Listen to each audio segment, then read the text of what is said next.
Too often on YouTube we have to change our sketching processes to fit the algorithm, but today I'm not going to do that. Today we're going to do a real-time sketching tutorial. I'm going to show you all my equipment, everything that I normally do on my own in my sort of loose sketching processes when I'm trying to do something for me. So this is going to be an opportunity to do something a bit longer and to be a little bit more in-depth. And with that, let's just start. So the scene that I'm going to choose today is actually from Unsplash, this rather lovely scene from Yorkshire. You can find a link to it down below in the description. And here's pretty much everything I'm going to use. So I normally start my process with ink, and the options we've got, I will be using my fountain pens. I've got an ultra extra fine fountain pen. This is by Platinum. It's got a gold nib, which means it's got a nice bit of flexibility. And inside it, what I have is carbon ink, which is by Platinum as well. It's a lovely black, very waterproof ink. Brilliant for then adding watercolours on top. Next, I've got my TWSBI Diamond 580. This is an extra fine nib. It's significantly bolder than the Platinum, and that nice variation, both having the variability of a fountain pen nib, which we'll talk about as we sketch, and the variability of having a couple of fountain pens, will mean I can produce the kind of lines I want as we go through our process. Fountain pens aren't a must, and they're not everyone's favourite thing. Fine liners are brilliant too. Having a Unipin fine liner, Staedtler, Winsor Newton, there are loads of different brands. But having a couple basically is what you need. Something about a 0.2, 0.3 and something 0.5 to 0.7. Again, that gives you variation in your line. But I'm not going to be using this today, so I'm going to pop that across just to one side. After my line work is done, what I'll be doing is bringing in some loose colours. And the colours I like to use are these. So this is my normal palette. And almost everything in here is Daniel Smith, except one red, which is Scarlet Lake by Winsor Newton. You can find all of my colours linked below if you check out the supplies link. The reason I like Daniel Smith is because they have a big range in colours, which can feel a bit scary, but if you're looking at getting started with artist quality paint, so these are professional, really good quality paints, there are these dot cards you can buy. So what I've got is this dot card, which I think got 238 colours on it, and you can see I've wetted all of them. It literally has a little dot of paint. And what you can do, you can paint from this. So you can actually paint and find out if these colours are right for you. This is relatively inexpensive for the amount of paint and the variation you get. And then what you can do is, a really simple idea is just swatch them out. So I spent an hour or so just swatching out all these colours. And from there you can start finding the things that you might want to incorporate into your palette. So for example, today I've got a few here which I might try out. I've been using cobalt green in a few sketches recently. That's this green here. And you might be able to see it's a lovely bold green with a little bit of granulation. Got cerulean blue chromium. I used to use this and then I stopped using it for a while. And I couldn't remember why. When I swatched it out, I was like, well, it's a lovely punchy cool blue. We've also got something a bit fun. Sugilite Genuine. It almost has a bit of a sheen. So you need to use that very sparingly, but we'll see. Maybe that will come in. And lastly, Lavender, which is this really lovely, slightly opaque blue here. Well, slightly opaque lavender, I suppose. And we'll be using that in the sky, I think, if we look at the sky in the reference photo. But just produce yourself a nice swatch. It doesn't have to be of 200 colours. It can, of course, just be of 10, 5, 20. And that will get you exploring colours and starting to understand what it is you might want. If you want to check out my colours, as I say, links are all in the description below. Next, for the colours, we're going to need some brushes. I've got a big flat, a sort of medium sized flat, and a small round brush. These flat brushes are going to give me my big areas of paint.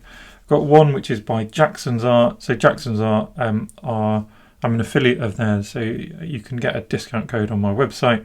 But they are a worldwide I feel like they're quite an ethical distributor, something a bit better to buy from than Amazon, for example, if possible.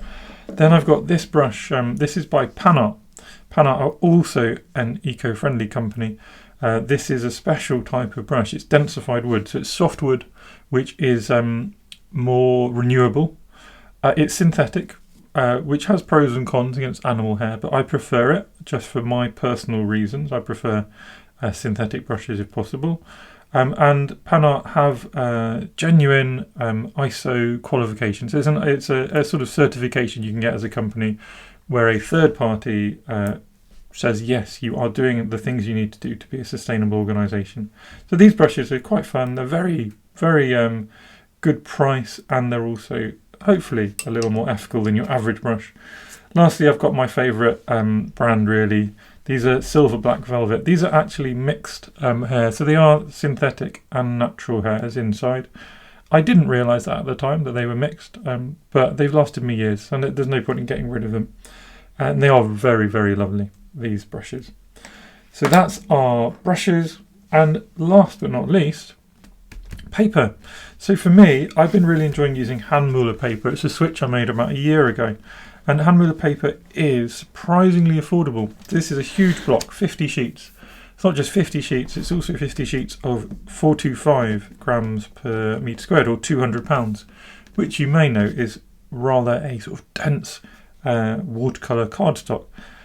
It's got a lovely light texture, so when we open it out inside, you can see it's cold pressed, but not rough by any means. It's got a light texture to it, which means our lines and our colours sit really nicely on it and have some texture. And because it's 425, it really holds up to a lot of water, which I think is vital for that kind of loose sketching feel, for that loose sketching process that we're going for. And there you go. That is everything that we're going to be using. Now, I normally do a 5-step process in my sketches on YouTube and on my websites and things. And that is genuinely what I do. That isn't a gimmick. That is exactly what I like to do in my sketching. So that's what we're going to do today. One thing you'll notice is the reference is portrait, but my page is landscape. Now, I like sketching within my page, and I think this is a really good tip. People often worry about how to fit things onto a page. Well, if you start by sketching within your page and you go a bit too big, it's always going to fit. It also means that I'm going to have some room. So I can actually have some room at the side, and I can explore my composition with a thumbnail. And that's what I'm going to start doing. So we can start by finding some thumbnail shapes.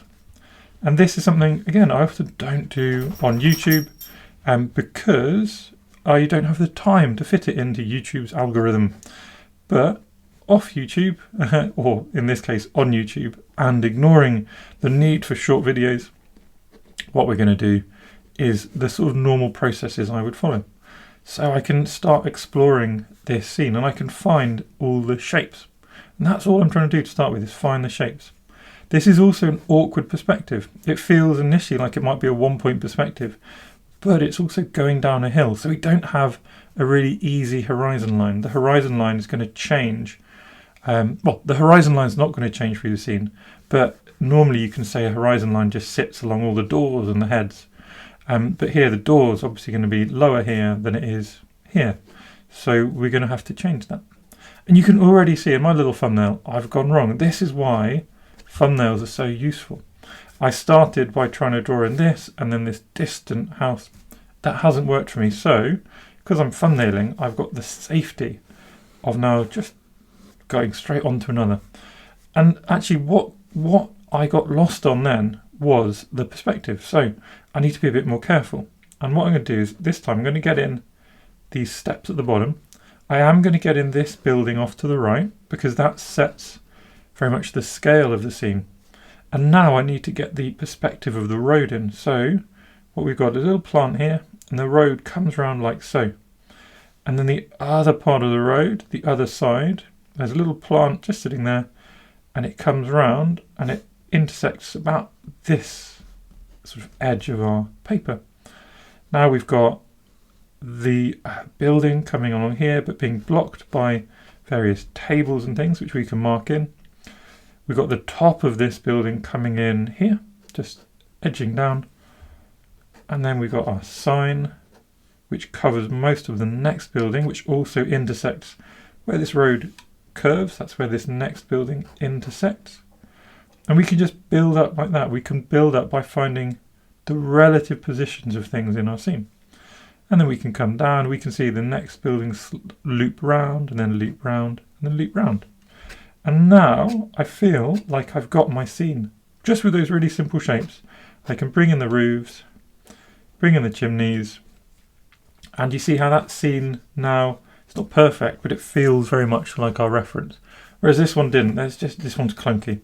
So what I've done is I've approached it two different ways using my thumbnails, and now I feel happy to jump over here and dive in. Now, there are two options when we dive in. We can dive in straight with ink, and that is what I normally do. But we can also use a tiny bit of pencil if we want, and that doesn't affect our process. So let's do that today. What I'm going to use, I'm sorry I didn't show these at the beginning, is some water-soluble pencils. So I don't need to rub them out. As long as I'm gentle with them, they'll just disappear off into the background. What this is going to mean is I can kind of do a giant thumbnail, a giant, very quick sketch, where I get this in. Remember, this is our idea. And that will help me when it comes to just diving in with the ink, of course. Because now we can get the big shapes in. We can find, there's awkward things like, as we come up here, normally the top of the doorway would be looking up at it, but here we're looking down on the top of a doorway because of our viewpoint. So lots of awkward things, and this is where actually just swallowing our pride and going, you know, I need the support of a couple of pencil lines. That's okay. We can then do the bits I found useful before, so getting these steps in, little area for the bricks. Then there's this lovely little plant that could be our chance to use our cobalt green. Little plants coming up behind here. Then we can get the road curving round, then the edge of the buildings curving round, and even just get some of these pub signs. And now we can look across. Where should that pub sign interact with this door? It should be just above the plants, so we can do that there. And this is how we sort our perspective out, by getting a few relative measurements going through the scene, getting these tables in about the right place. And there we go. One more pub sign. And now we can start to feel confident that we really have got our street in the kind of correct proportions. Now we'll just finish off these background houses. And each of them kind of loops up a little bit, doesn't it? Got to look carefully at which way the roofs are angling, because it's not necessarily intuitive. Get the chimney in there, get the chimney in here. And what I can do is when I go back with my ink, well, I don't have to stick to everything I've done here. I'm probably going to notice a load of mistakes. And that's great because I can change it with the ink. I can just ignore these pencil lines if I want, which is part of the joy of just having a flexible process. And also just accepting some mistakes. I'm not going to ignore. They're going to stay there because I like them, because they feel good. What we can do now, we can map down where does this building, it should intersect these picnic tables, which it has really well, which is great. It should come down lower than this corner here, which it has, which is great. So our process of thumbnailing has really helped, gone from awful, total fail, to actually quite successful in terms of the overall picture. This is quite a successful attempt at getting the proportions much more correct. Not that they have to be totally correct to be a great image, but much more correct is often fun. It often feels good if our scene is sort of feeling accurate. On the bigger scene, I noticed that there's a slither of building coming in the right-hand side of the image, so I can now pop that in. The last bit, which is really awkward, is how each of these houses sort of has a slope to it that kind of steps up, and that's because of how hilly the street is. So this is actually indicating where the kind of flat ground of the house is. And then we need to get these windows and doors in. Windows up at the top, little road sign. There's a window here. And then this house is split in half, and it does have a door. It's just hiding behind this other door. So we can just get the idea in there. Actually really difficult to see that door, bizarrely.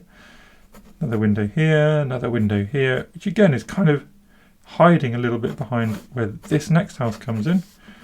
And then the all-important sign, which kind of obstructs a lot of our view.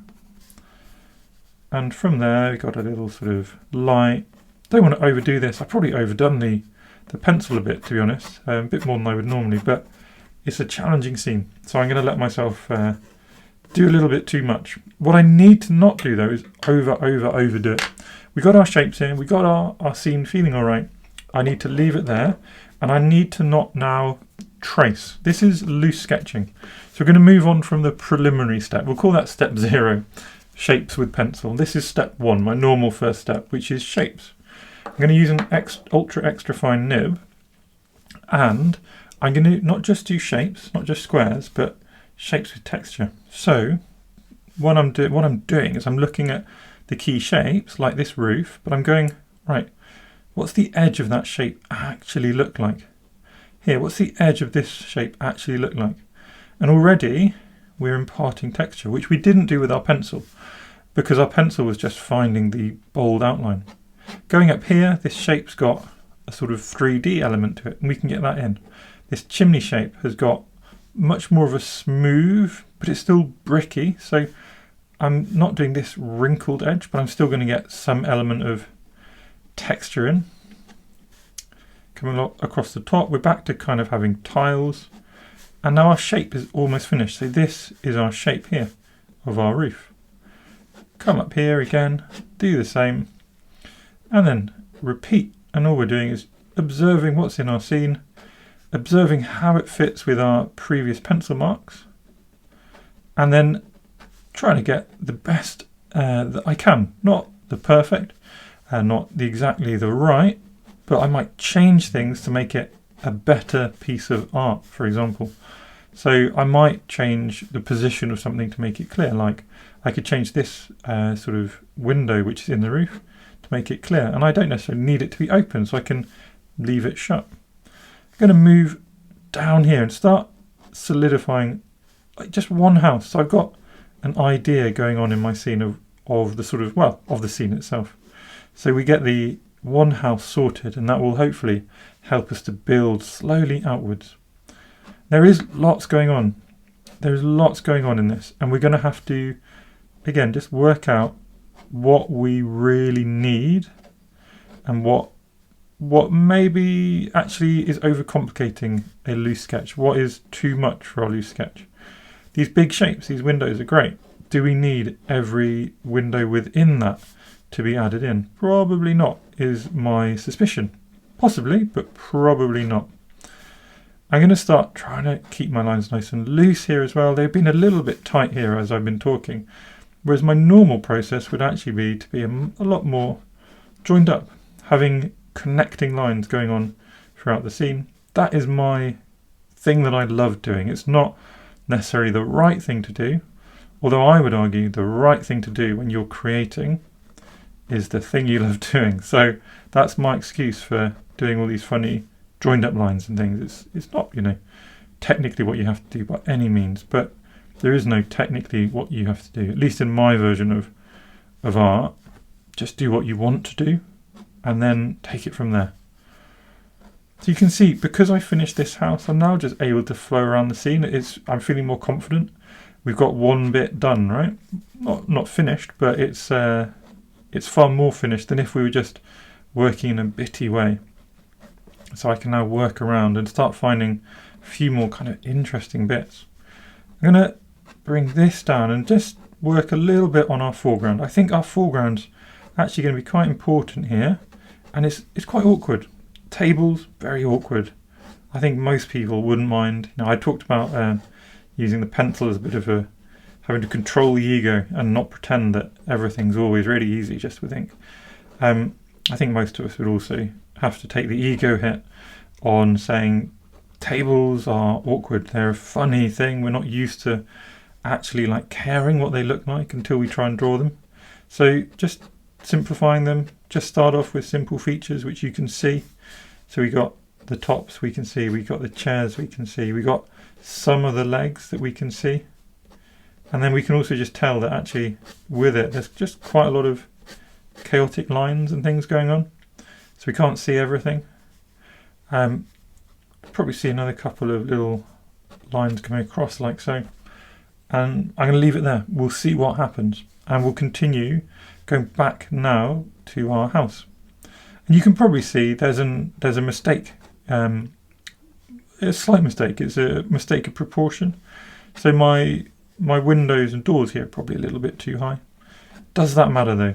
Not really for me. If it mattered, well, I could have taken more care, couldn't I? I could have taken more care with a pencil. But also then if we're trying to get things perfect, would it still be a loose sketch? Or at that point, are we doing a realistic drawing? And so, you know, these processes are all very flexible. It wouldn't be wrong to get it right, of course. It wouldn't be wrong to actually have spent longer on the pencil. But then it would be a tight piece of art. It wouldn't have quite the same flow and character. It would be more realistic. It would have the character of the photo, for example, rather than the character of me or the character of you. So things worth thinking about, I think, are like, you know, how does your process actually affect what you are producing in more than just the literal like sense of are the proportions correct and are the colours exactly correct. These are the kind of things that I think about when I'm sketching. There's kind of things which we talk about in my sketching courses and things as well. Just the ideas of what I think is important for me in sketching. Not for everyone, but for me. And what's important to you will be, of course, unique to you as well. Now I'm going to come down and just we've got this lovely building which is offering a nice frame. So I'm really glad I spotted it. We don't need to finish it off. I've exaggerated the incline of it a little bit. And that helps give it a little feel of closed-in perspective. And then I can just continue with my other shapes, which are going to hopefully finish off this building. Notice how these windows are very much in perspective, aren't they? And there's things like this window has a little tube hanging out, which I assume is a bit of aircon. I don't need that tube in my image. This is where I'm talking about changing the image. And if I can leave out that tube, and I think many people will agree it's okay to leave out that tube, then why can't I change the height of this window and it'd be okay? So if you don't need it to be perfectly photorealistic, then just question yourself when you're getting frustrated that you haven't got it in other ways perfectly photorealistic. What's the need? Why is it bothering you? Or it might be that it just doesn't look right. And in which case, yeah, try and change something if you can. But it might be that you're just sort of hindered by a feeling of imperfection rather than just enjoying the process and having a bit of fun, which is what I try and do. And obviously it doesn't always work out that way. I often get frustrated with myself as well. So it's easier said than done to just enjoy everything, but it's a worthwhile ambition. Coming up here, we kind of, hopefully you can see, we're just still focusing on shapes, and we're kind of almost at the end of our shape-based sketch. And shape-based sketching, I think, is the way to go for just fluidly getting these kind of lovely scenes in action. And it means that we haven't spent too long, even though I've been dawdling and chatting all sorts of nonsense with you, to you, at you. It's still not taking all that long just to get this scene feeling all right. This very complicated scene feeling all right. Not perfect, but feeling pretty all right. Coming up, we've got some helpful little hints from our pencil, which means we don't have to focus too hard on our reference to get this scene in. You can see the reference actually is this building is almost tilting out, which is probably to do with the viewpoint of the photographer.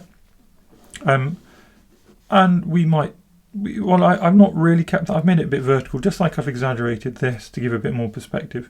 I want it to feel a bit more closed in. So I've sort of gone with that a little bit, and we'll see how that turns out when we proceed through our sort of sketching process and get towards later steps where we can sort of calibrate what's going on a bit after our colours have had a play and after maybe some more lines have had a play and things like that.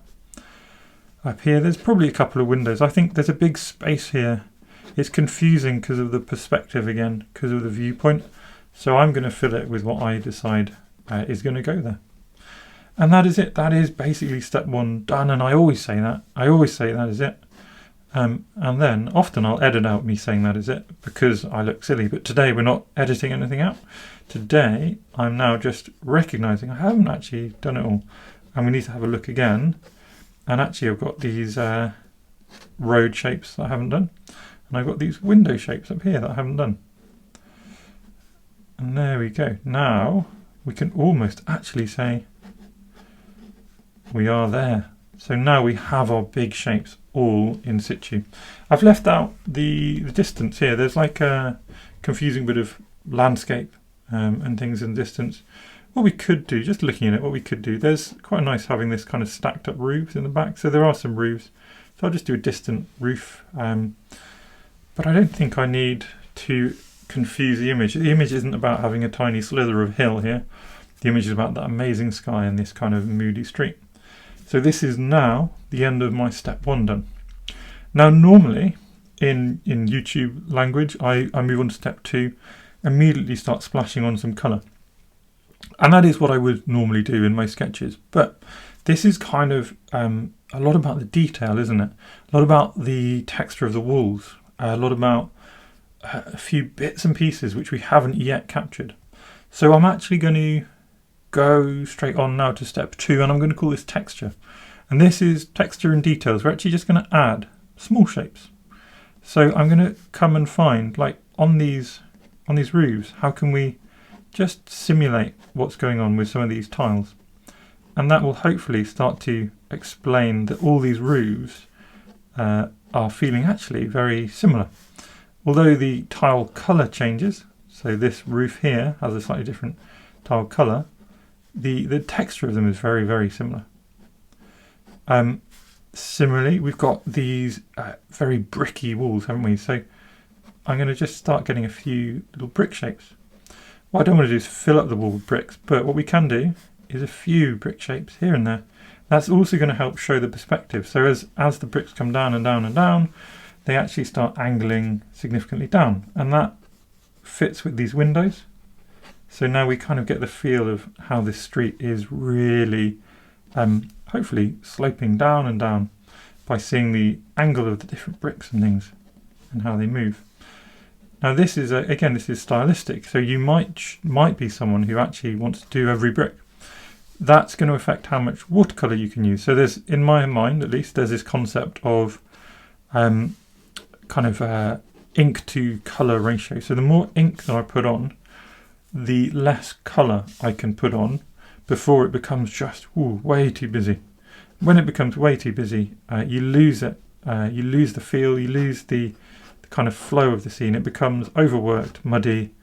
So for me, the more ink I'm putting on, the more I'm thinking, right, how can I actually leave out a whole lot of the colour? Or how can I really simplify the colour? So that's something just to be contemplating at this stage. Not like finalising in your head, but contemplating. Another one is, where can we leave white space? Something else to just be contemplating. There's a few interesting details I can add now. We've got these hanging baskets. They've got quite a long hang to them, so I'm probably exaggerating the hang a little bit, but if we just get 3 of these same kind of shapes coming down, that still gets the idea. What you might notice is this is getting very busy, isn't it? And it's also not actually very easy to tell what's going on. And the reason is I'm using a very fine pen at the moment, and all the lines are very similar. As a result, very similar in their boldness. When we come back later, after the colours, we can make some lines bold. And suddenly you'll find there are things which emerge, and we can create our focal point. And that will partly depend on how other aspects of our scene have gone. So it will depend on our watercolours, what they've done, what we decide to pick out, what we decide to leave as negative space and things like that. And there we go. Are we almost done? So there's only one bit for me feeling a little bit underdone, and that's this road. And just some really simple textural marks in there will probably be enough. And now that is sort of step 2 done. Step 2, adding a bit of texture and detail. So we're now moving on to what I'd normally call step 2, which is loose colours. And wow, we're already half an hour in. And this would probably be my more relaxed process, how I normally paint on my own. I don't fly through it quite as much as on a normal YouTube tutorial. What I do though is the same colour processes. Water is even more important when I'm taking my time though, because when we're being really quick, obviously the page can not really dry, but when I'm going to be dibbing and dabbing a lot more, the page has more of an opportunity to dry. So having this really heavyweight paper gives me ages, just ages and ages to have a play with my colours. And what we're going to do, I'm going to just get a tiny bit of my lavender out here. We only need tiny little bits of watercolour paint. Remember that dot card I showed you? So this dot card here, this is more paint than I've got here, but this will last ages. This will last way more than just this painting. And what I'm going to do is just pick a couple of colours. So we've got some blues, we've got some yellows. For me, there's lots of that lavender going on. I'm going to start in a comfortable place for me. That's a bit of cobalt blue. And I'm now just going to touch it in where I feel that there's more blues in that sky. And then I'm going to just look and see, like, how is that working? Okay, it's working pretty well, but it's the wrong mood. And I knew that, which is why we've got this lavender as well. So this lavender, I can dot in around as well. And hopefully you see that lavender just gives a different, more peaceful mood. I assume this feels like a sunset to me. And that lavender's just bringing that temperature down in the sky and making it a bit more calm. We can do a few bits to add some texture as well. We can splash water. That's going to keep my page wet and it's going to move those colours around. I'm going to bring this lavender right the way down. And there we go, just touch it in. And then a tiny bit of something else. So I've got a little bit of indigo. I'm going to be very gentle with that. I think that will work just in a couple of places, but maybe actually what I want is a bit of Perylene Violet, another more purpley colour to complement that that lavender, and to add a tiny bit more structure. So clouds have perspective, and forgetting the perspective is actually often what leads to ineffective skies, even when we're being very loose in watercolour. Remember, the clouds at the top here are closer, they are bigger, and then there'll be lines of perspective flowing through your scene. Now the last bit that we've obviously not done yet is that yellow, that burning yellow. So I've got quinacridone deep gold here, and I need to be very careful not to overdo it. I'm just going to touch it in a few places, and again just watch and observe what happens. Not jump in, but just watch and observe. And then I'm going to soften in between and come back and probably do a whole lot more softening, lifting out light, just like that. Lift out areas of light, which I can then actually come and touch back in more colour. And now we've got these kind of areas of contrast emerging. Dropping in some cobalt, some lavender will push back that yellow, the quinacridone we've added. And maybe what I want to do is just lift a little bit of this yellow out, get a bit more light coming through. Now for me, I think we're almost done with this sky. Maybe just a couple of little splashes of colour, a little bit more variety going on in that sky, but it's got that nice soft feel. And later we can maybe add some other splashes on top if we need to. Maybe one more thing. There's always one more thing, isn't there? Maybe a few just touches up here, just to get that warmth going all the way up. Now, what I like doing is something I call the water bridge. So I like connecting things. And this is where things come rather loose and soft and a bit abstract. But for me, it's a really important part of my style and what I just enjoy in my painting. So I connect through some shadows. I can connect the sky to what's happening below it. And you can see there's shadows all the way along these walls really. So I'll connect that and I'll just introduce some of the sky colours coming down. That's just giving me a little base to work from. Because I use that water-soluble graphite, you might also notice that the colours are a little bit sort of dingy anyway, a bit dark, and that's just the graphite, which is now becoming, well, soluble, it's dissolving. We can keep looking. So are we still happy with this sky? Maybe not. Maybe just want a little bit more variation. Maybe even a touch more punchy blue. It's a bit what we can see is as it's drying, it's become a little bit single contrast. So there's only one level of saturation. There's lots of different colours going on, but there's no really bold and then light areas. So a little bit more of that cobalt, maybe a little bit more of that perlin violet, just in those big clouds, and then in these darker areas here. Maybe that can just also be introduced down here. And then I'm going to start working wet on wet into these areas. And this is where I'm making my own choices about colour. So what's the actual colour? Well, it's not this, is it? This is quinacridone. It's probably actually a little bit closer to quinacridone with a bit of perlin violet in. It's that kind of neutral colour.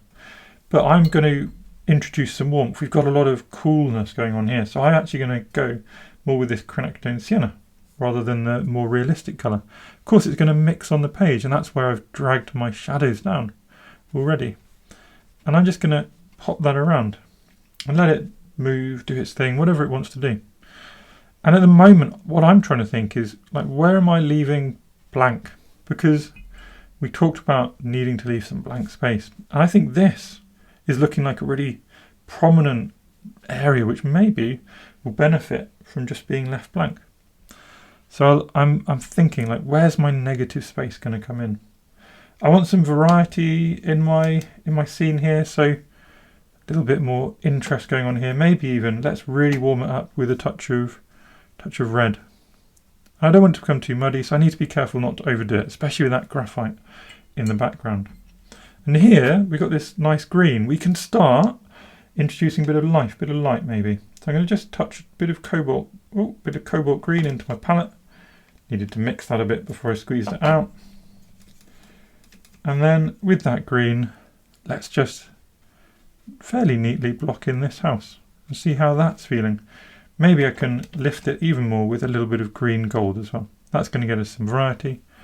And then coming forwards, we'll get some real punch of light. So now we can move back to our quinacridone gold, deep gold, and just introduce that. And that's where we're sort of simulating this much lighter feeling house. And I want things to flow. We can come back with another layer of colour. I want things to flow and mingle at the moment. Got a bit of Hansa yellow now. Again, just bringing it up to this kind of transition point off to this other side. Maybe a little bit of quinacridone sienna onto our tables, down into our road. And then we can start just observing again, how's this going? Like it looks like a mess, and that's fine. That's what this step is supposed to look like. The loose colours are supposed to look like a step. Look like a messy step. What I don't want to do is lose the looseness. So I'm going to, again, just splash in a little bit of water. And there we go. And hopefully that will start just making it a little bit more varied. Let it flow a little bit more. Now we have decisions at this point. I'm going to be brave. I'm going to come in with my smaller brush, a little bit of that quinacridone green, cobalt green, sorry. Actually going to get a little bit more out into my palette. A lot of the binders come loose, which can be a frustration with some colours. It's very colour specific. So hopefully if I mix it like this, it's not a surefire solution, but there we go. Now I've got a better glob of green, not just all of this, it's just the binder solution. What I want from this green, need to make it a little bit more liquid.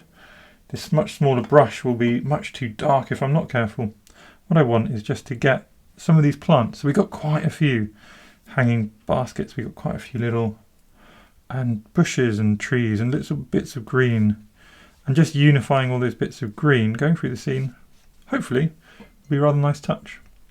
Then, using the same fine brush, going to do my same Scarlet Lake and quinacridone sienna mix and just pick out this roof and this chimney. And maybe just a couple of the chimneys. Again, this is a nice space to potentially just leave as negative space. But I do like connecting the chimneys to the sky, so having the red against the blue. Maybe just a couple of little splashes into the roofs is all we need. And before too long, I risk overdoing it. I'm going to do one last touch in this layer. A little bit of indigo and I'm going to bring it down into some of these windows and doors and start just getting the feel of that shadow. A little bit of cobalt blue as well. And what you'll find, cobalt blue is such a lovely colour. If you touch it in places, if it's not too messy like that one, let's get some nice bit of cobalt blue. If you just touch cobalt blue in, it tends to lift, gives an area a lift. It pushes things out and it makes things feel bright and happy. So even just using a little bit of abstract use of colour, little splashes of cobalt blue can just, yes, make things feel busy at the moment, but they'll soften. But also it can really add that feeling of life and light. And like that, what I need to do is let this dry. And this is going to take a little while to dry, probably about 10 minutes. What I'm not going to do is make you sit through literal paint drying. So this will be my a little edit, and we'll jump back to finish the sketch off. And here we go, we are back, and hopefully you can see things have kind of calmed down. They tend to flatten, they tend to produce a few textures, but also lose a lot of textures. And now we come back and we apply some bolder colours. This is my normal step 3, and today it is step 4 because we took that additional texture step. And what I'm going to do is take this same idea. I've got these sort of quinacridones, and I can mix it with a little bit of indigo to make a deeper colour. And I've got these kind of ideas that I can now just enrich some of these walls with. Not trying to paint it perfectly. What I am going to do is leave some under painting shining through. So some of the windows can have that element of light showing that white frame, for example. I want a lot of variety though, so I really do not want to just stick with one single colour. So I'm going to then change up lots more indigo as we come forward. And you see how that immediately just makes it a little bit more interesting. Down the bottom, even more indigo for these kind of areas which are stepping up, if you like.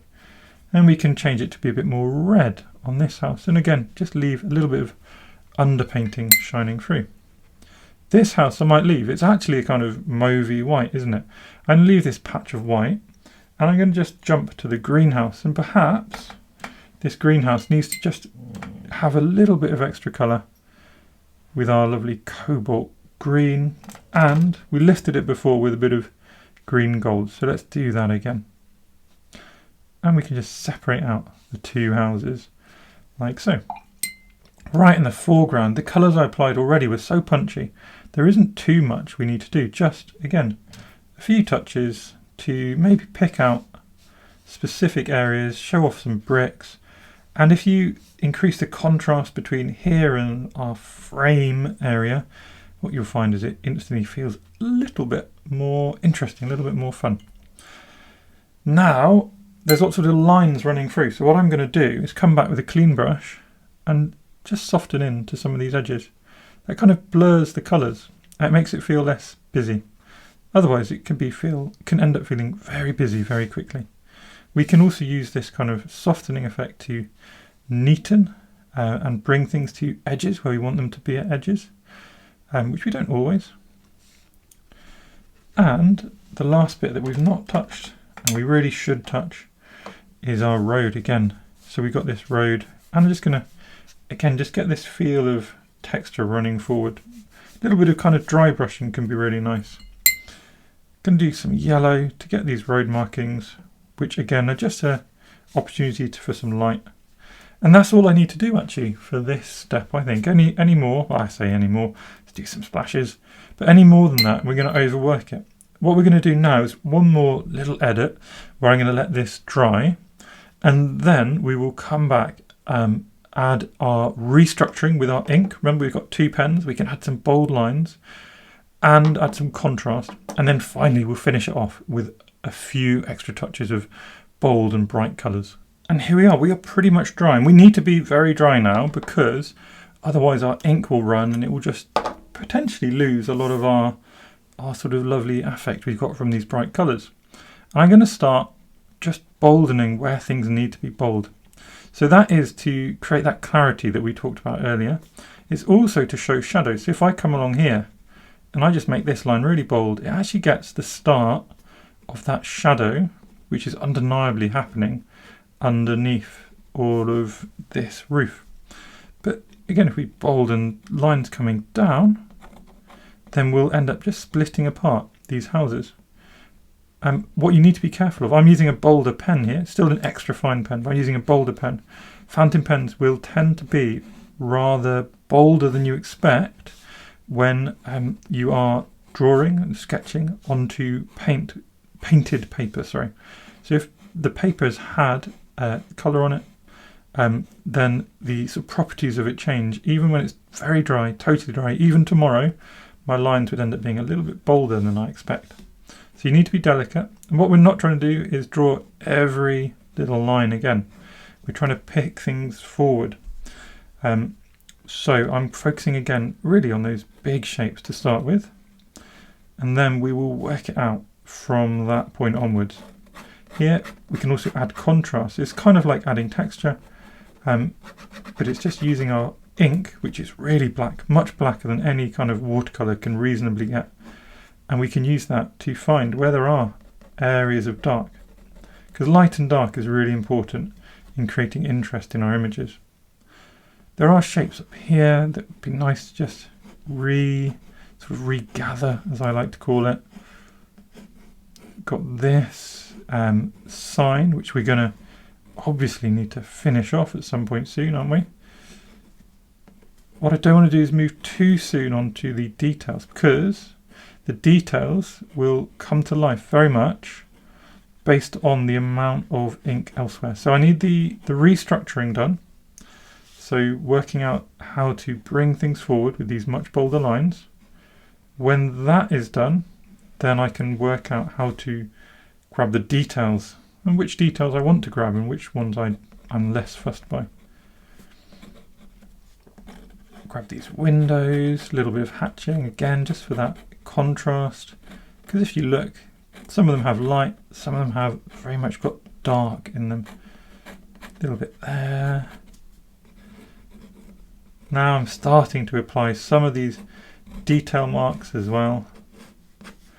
Get these lovely planters coming forward. And when I say coming forward, I literally mean they feel like they come forward when you apply a nice bold line to them. Don't need anything more clever than that. And there we go. So what else? What else? Well, look, these rooftops, these are actually key dividing lines. So these need to come forward as well. And this is the case of just stop and look. Right, this isn't obvious. Stop and look. Is there anything else? Well, maybe actually it'd be nice just, this is such negative space that actually might be nice just to pull it apart a little bit more with some simple hatching. Doesn't need more colour. Here again, this negative space, a little bit of hatching might just bring it to life. And then the thing that is still missing is the frame, isn't it? And the frame is where we really might want to be really bold. So let's have a look at that. Let's have a look at our frame. And here, I'm actually just going to come down. I'm going to come to the edge of the watercolour. So it looks like my watercolours are really neat because they've painted so neatly next to the edge of my line. Whereas in reality, it's kind of the opposite. And we can then just bring down, pressing nice and hard with our fountain pen, we can bring down that frame. We can do the same over here. I'm not going to increase the detail within these framing buildings because I actually rather like them as these negative looming things, these negative looming objects coming over. What else could we do? What else could we do? One more tree which could come forward. We could do writing on this, or we could leave it as an, actually I'm going to leave it as a negative thing. I think a lot going on. So let's leave it as a negative space. These very complicated ego destroying tables, I'm going to just make them appear more complicated by, again, increasing a little bit of the line work. Try not to overdo it. I'm at risk of overdoing it, so I'm going to stop after just finish off the edges of them. Here, okay, actually this is a nice touch. To show it's a 3D object, but leave it as negative space. Could do some coarse hatching in there. I think we're pretty much there with the pen. I think any more with this pen and I'm going to overdo it. So we'll move on. That's restructured. And hopefully you can see, wow, like suddenly all this madness is now vaguely sensible. It's actually got a bit of a purpose. And what I'm going to do is just pick out a few more tiny bits with my much finer pen. So we got bright flowers perhaps in these greens. There aren't bright flowers, but we could have them. And I think that's going to be a nice touch. I can do some more subtle hatching in a few places. I can bring in a few more roof tiles, and if I want, I can do a couple more details in these windows. Again, just the simulation of detail. It's nothing more than that. It's not actual detail, it's just the simulation of detail, which is what we can get away with when we sort of call ourselves loose sketchers. Same here, a couple more patches of green, maybe some little suggestions of other things going on, and perhaps just a nice bit of hatching just to show off a little bit more of the shadow that's coming down here. And with that, we're pretty much done, aren't we? Pretty much.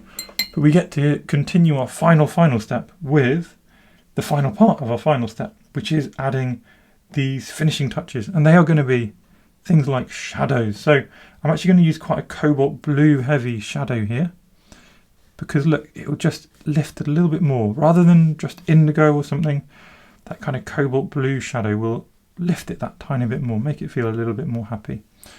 In here we've got this kind of sea, so we'll make it a nice blue sign. We've then got a kind of sky, so I'm just going to use a little bit of a light bit of cobalt turquoise. And we got these yellows, so I'm going to give it a yellow sail. Using Hansa yellow to differentiate it. Hopefully you can see that differentiates it from this very quinacridone area. Back here we've actually got shadows underneath, but they are more warm and brown. So I'm going to use my quinacridone and sienna mix.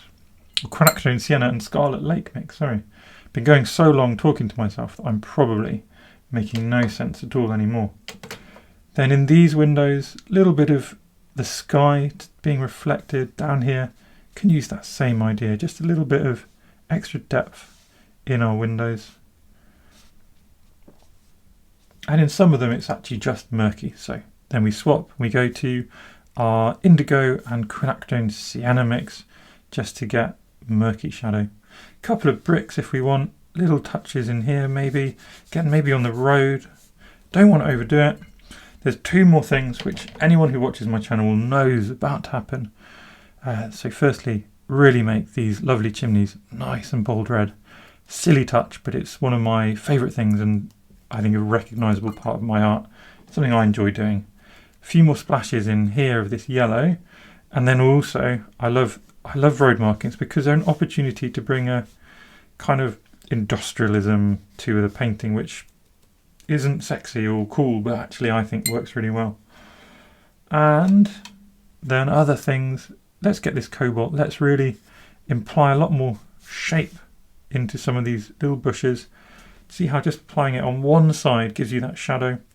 Little splashes, and we talked about adding little flowers, and so we can use our red to just provide some little flowers into our bushes, because why not? It's our scene. We talked way ago, it feels like hours ago now, we talked about how, you know, if I can get rid of that little air conditioning pipe, why can I not move other things around? Well, I can. And that's exactly what I'm going to do. A little bit of a murky sort of hanging basket there. We've actually got another lovely hanging basket back here. I've just ruined my cobalt green, so I'm going to go to green gold. And last but not least, I can't read the street sign, but I can tell it's got writing on, so I'm going to give the impression of the street sign here. And this won't be safe to draw on, to write on yet, so I'm going to cheat just for the integrity of the video. I'm going to briefly try it off.